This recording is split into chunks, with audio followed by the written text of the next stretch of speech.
Good afternoon, everyone. I am Stephanie Cubello, the reporter for today's topic under the Rights and Privileges of Teachers in the Philippines, which is the Commonwealth Act number 578, topic number 4.2.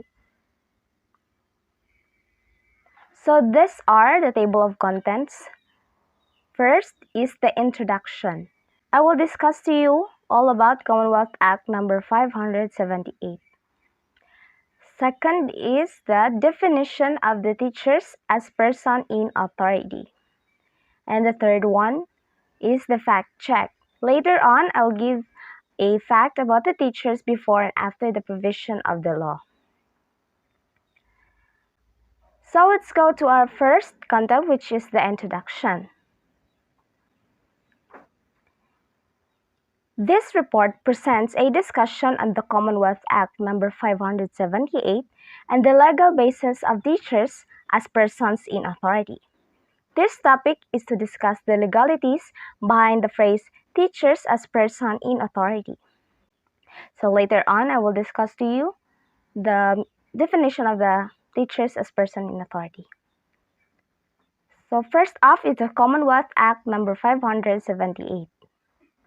This was approved and enacted on June 8, 1940. This law recognizes supervisors, teachers, and professors of public and recognized private schools as the persons in authority. So the Commonwealth Act number 578 is an act to amend Article 152 of the Revised Penal Code so as to include teachers, professors, and persons charged with the supervision of the public or duly recognized private schools, colleges, and universities within the term persons in authority.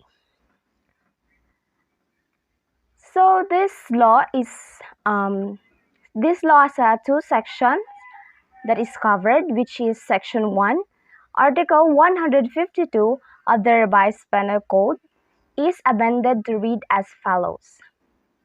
Article 152 in authority, who shall be deemed as such. When we say deemed, it is to consider. Who shall be considered as such in applying the provision of the preceding and the other articles of this code, any persons directly vested with jurisdiction, whether as an individual or as a member of some court or government corporation, board, or commission, shall be deemed a person in authority.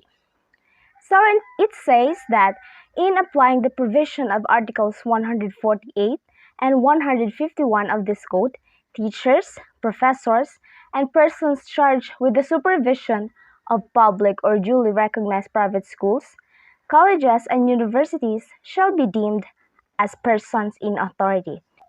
When we say persons in authority, it simply means that any person who has given a power to make legal decision or a power to our society. But this law has limitations because not all persons that belong to the persons in authority has the right to amend or make rules and this includes the teachers. However, they are still part of the persons in authority by the provision of the Commonwealth Act number 578. And the second section, Section 2, this act shall take effect on its approval.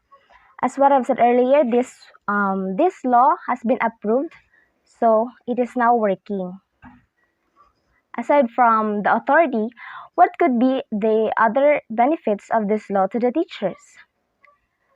Commonwealth Act number 578 protects teachers by providing a provision on punishment against any person guilty of assault against teaching personnel, according due respect and protection for teachers who are considered as person in authority.